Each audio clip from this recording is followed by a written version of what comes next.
24 news और मैं हूं आपके साथ भारती लोधी। आइए बढ़ते हैं खबरों की ओर। छतरपुर जिले में स्थित एक पीडब्ल्यूडी लोक निर्माण विभाग का सरकारी भवन संदिग्ध परिस्थितियों में बेचे जाने का मामला सामने आने के बाद राजनीतिक हलकों में हलचल तेज हो गई है। यह भवन शहर के कोतवाली क्षेत्र में बालाजी मंदिर के सामने स्थित बताया जा रहा है कि कुछ प्रभावशाली लोगों की मिलीभगत से यह सौदा किया गया है। इस गंभीर मामले पर प्रतिक्रिया देते हुए समाजवादी पार्टी के प्रदेश अध्यक्ष डॉक्टर मनोज कुमार ने राज्य सरकार पर तीखा हमला बोला है। उन्होंने कहा, गजब है मध्य प्रदेश, अब तो यहाँ सरकारी भवन भी सुरक्षित नहीं है। सरकारी संपत्तियों की खुली लूट हो रही है और सरकार मूक दर्शक बनी बैठी है। डॉक्टर यादव ने आरोप लगाते हुए कहा कि पूरे प्रकरण में कुछ प्रभावशाली नेता और पीडब्ल्यूडी मंत्री भी शामिल हैं जो अपराधियों को संरक्षण दे रहे हैं। उन्होंने मांग की कि पूरे मामले की निष्पक्ष और स्वतंत्र जांच होनी चाहिए ताकि यह पता चल सके कि किसकी शह पर यह सौदा किया गया। सपा नेता ने यह भी कहा कि यदि दोषियों के खिलाफ तत्काल कार्रवाई नहीं की गई तो समाजवादी पार्टी सड़क से लेकर सदन तक संघर्ष करेगी। स्थानीय सूत्रों के अनुसार उक्त भवन की कीमत 300 करोड़ में आंकी जा रही है और इसे निजी हाथों में सौंपने के पीछे गहरी राजनीतिक और प्रशासनिक साजिश बताई जा रही है। मामले की परतें खुलने के साथ साथ यह तय माना जा रहा है कि आने वाले दिनों में यह मुद्दा और गरमाएगा। छतरपुर का मामला आया, पीडब्ल्यू सरकारी जमीन कुछ ड्राइवर लोगों ने बेच दी, क्या पूरा मामला? ये एमपी गजब है और एमपी अजब है। मध्य प्रदेश में सोचिए कि छतरपुर जिले में और बालाजी वहाँ मंदिर है उसके सामने एक ज़मीन है पीडब्ल्यूडी की, बहुत पुरानी ज़मीन है, उसको बेच दिया जाता है। पीडब्ल्यूडी विभाग की ज़मीन को बेच दिया जाता है। सरकारी बिल्डिंगें अगर बेची जा रही हैं तो सोचिए आम आदमी कहाँ सुरक्षित होगा।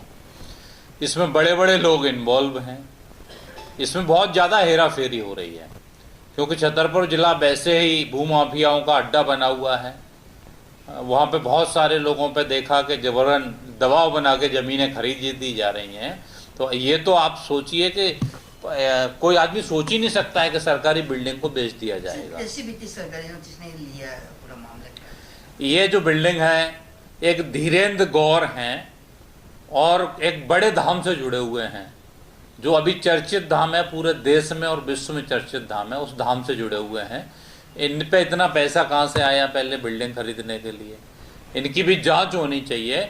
और दूसरे दुर्गेश पटेल गोटे गांव का निवासी आके और यहाँ पीडब्ल्यूडी की बिल्डिंग को खरीदता है। इन दोनों लोगों की जांच होनी चाहिए। और इसमें सबसे बड़ा सवाल ये है कि 2024 में इसकी डिग्री बनाई जाती है, दान पत्र बनाया जा, पीडब्ल्यूडी विभाग क्या कर रहा है इसके बारे में, क्यों नहीं किया गया है? वहाँ सूत्रों से पता चला है, लोग बाग बता रहे हैं कि इसमें पीडब्ल्यूडी विभाग का और उनके मंत्री राकेश सिंह का इन्वॉल्वमेंट है, उनके सहमति से बेची गई है। और अभी जो कार्रवाई हुई है वो आपने रजिस्ट्री लिखने वाले पे की है और रजिस्ट्रार पे की है, आपने बहुत अच्छा किया, इसके लिए धन्यवाद कलेक्टर साहब। लेकिन अभी इसमें जिन्होंने खरीदी और बेची है ज़मीन, जो सरकारी ज़मीन को बेचने का अधिकार नहीं है, तो उन पे कार्रवाई अभी तक क्यों नहीं हुई? नगर पालिका कहती है कि ये डिग्री जो फर्जी नामांतरण किया गया है, ज़मीन जो आज भी पीडब्ल्यूडी विभाग में दर्ज है, तो ज़मीन कैसे बिक जाती है? सरकार आंख बंद करके बैठी है, इनके अधिकारी आंख बंद करके बैठे हुए हैं क्या? इसी तरह जो लोग हैं इसमें इन्वॉल्व, सबकी जांच होनी चाहिए और जांच के बाद में इसका दूध का दूध पानी का पानी हो जाएगा। समाजवादी पार्टी की मांग है कि आप सोचिए, एक जगह नहीं, नुजूल में पीडब्ल्यूडी में दर्ज है, नगर पालिका में पीडब्ल्यूडी में दर्ज है, पीडब्ल्यूडी विभाग में पीडब्ल्यूडी में दर्ज है। और ये व्यक्ति 2024 का वो दिखाता है कि ये हमारे पास इसकी डिग्री मिल गई है, दान पत्र मिल चुका है। तो ये सरासर फर्जी सारी चीज़ें बनाई गई हैं, इसकी जांच होनी चाहिए। और जब सरकारी बिल्डिंगें बिक सकती हैं तो मध्य प्रदेश में आप सोचिए किस हद तक भ्रष्टाचार हो रहा है। और पीडब्ल्यूडी विभाग में तो बहुत ज़्यादा भ्रष्टाचार हो रहा है, पहले भी इसके कई खुलासे हो चुके हैं। और छतरपुर जिला जो जमीनों के मामले में मध्य प्रदेश में आज की डेट में आग लगी हुई है और गरीबों की जमीनें जबरदस्ती हड़पी जा रही हैं, तो उसी का जीता जागता उदाहरण है। और ये जमीन जो है मात्र 84 लाख रुपए में बेची गई है। कितने में?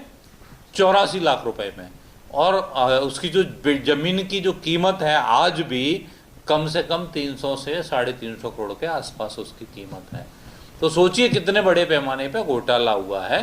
तो इसकी जांच होनी चाहिए। मुख्यमंत्री जी आप इस पर ध्यान दीजिए, नहीं तो एमपी गजब है और एमपी अजब भी चल रहा है चीज़ें। और अगर इसमें दोषी अगर आपका मंत्री पाया जाता है तो उनको भी बर्खास्त किया जाए, साथ में जिनके नाम जमीनें की गई हैं उनको तत्काल प्रभाव से एफआईआर दर्ज करके जेल भेजा जाना चाहिए, क्योंकि सरकारी बिल्डिंगों को बेचना बहुत बड़ा जुर्म होता है। ये कोई नहीं बेच सकता। एक अगर आम आदमी होता तो अभी तक आप जेल भेज चुके होते। क्या एक बड़े महाराज की कृपा इसलिए नहीं भेजा जा रहा? तो इसलिए इसकी जांच होनी चाहिए और दोषियों पर कार्रवाई होनी चाहिए। फिलहाल के लिए इस खास खबर में इतना ही। देश विदेश की तमाम बड़ी खबरों को जानने के लिए देखते रहें हेडलाइन 24 न्यूज। नमस्कार।